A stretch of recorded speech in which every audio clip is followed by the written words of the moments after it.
Hello, welcome to a Dice Party special. We're doing interviews with the various characters that you'll be hanging out with during our time on the podcast. And my name is Mint, and I will be interviewing today Klokke. Hello. How you doing today, Klokke? Doing all right. How's it going, man? Feeling pretty good. Bet you thought I was going to do the whole thing in mid-close. I really did. Yeah. I was like, all right, we're going. Yeah, let's do it. So, Klokke, why don't you tell us a bit about your character and your backstory? So, we'll get the biggest and most glaringly obvious thing about Klokke out of the way. He's a 6-foot-tall golden grung who has been raised by fire giants on Mount Hope. This is the only time you will see this man say that. Yes. Very avid about this the entire time through the podcast, even out of character. He's never seen another grung. He is constantly correcting other people when they say the word grung. He has no idea what that is. And he's an artificer, constantly working on anything and everything. There are lots of fun gadgets that I'll be using and showing to the other characters as we go throughout the campaign. Yep. And his goal? Well, you'll have to wait and see what that is. So, what has been your favorite part about playing this character? The ability to have the freedom of creativity as an artificer and kind of a home-brewed version of a grung that has been imbued with giant magic. Just being able to create anything to fit a situation. We have seen that.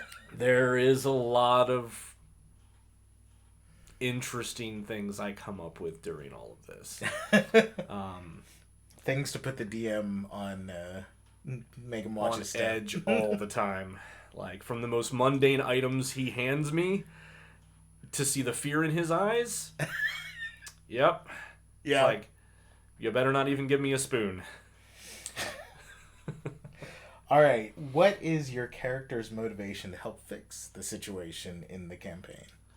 So, Klokke's motivation is exactly as the question states. He's trying to fix everything. Like, that's what he does. He's an artificer. He's always tinkering with something, always trying to make it better, always trying to improve on it, always trying to fix it. He sees a problem and he's like, what's the solution? Do I have that solution? How do we get to that solution? How do we improve on this? He's doing that throughout the entirety of the campaign, not just with that situation, people we encounter.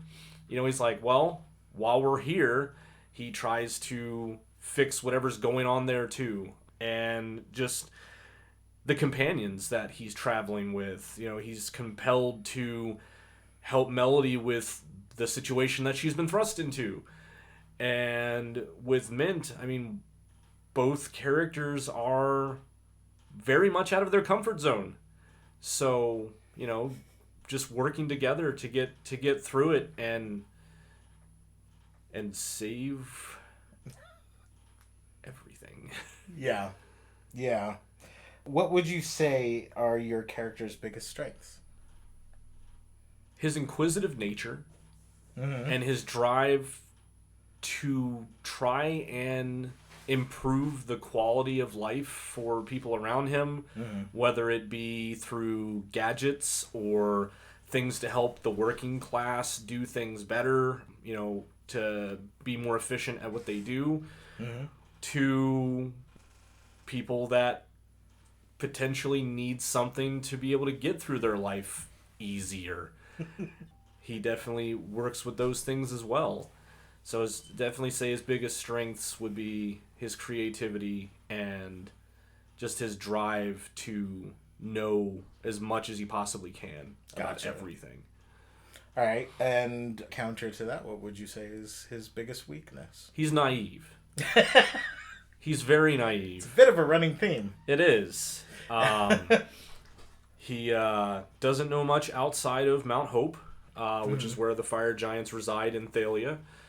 And the main issue with that is, you know, he's only 3 by his species standards, he's an adult, but he's only been around for 3 years, most of which time is spent with other fire giants. Would make him fairly naive. Fairly naive, because he's never really been out until he gets his steward trial to try and join the stewards of the Eternal Throne. Right.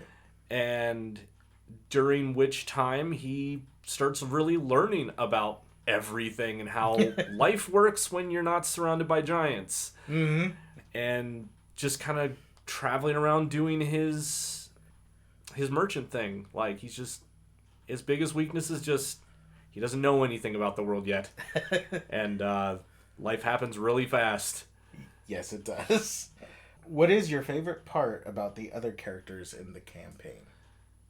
My favorite part about Melody is she makes Cloak have to think about a lot more things in situations than he would normally. So she definitely causes his intuitive brain to have to think broader, to have to think of, oh, well, that's happening now. How do I get around that? How do I solve that? How do we get through this? And just her undying like fierceness in character, no matter what the situation is, no matter what she's coming up against or thrust into, and just having that free-spiritedness that he has in a way, but not to the extent that Melody carries herself. Mint, on the other hand, it's the level-headedness that his character brings, along with, a shared naivety of, we've both been very sequestered. Him with the Church of Avacyn, so he has thoughts that are counter to how Cloak sees things. Yep. But it makes them both challenge each other on a constant basis of like, well, this is how this would go, but this is how I'm going to do this. How can we meet in the middle? How can we continue to enhance what we both do? And just the loyalty that his character brings to, no matter the situation, he's there for it. And I think that's something that can be said about all the characters, is just the loyalty that they find that they have in common is really what drives these characters together to grow as a group under the circumstances. Yeah. And finally, without giving away any spoilers, what is your favorite part of the campaign so far? The fact that you never know what you're going to get into. Every time we go and we are trying to solve this problem, we have no idea what the next thing's going to be. We have no idea where we're going to end up, what we're doing, and how we're going to do it.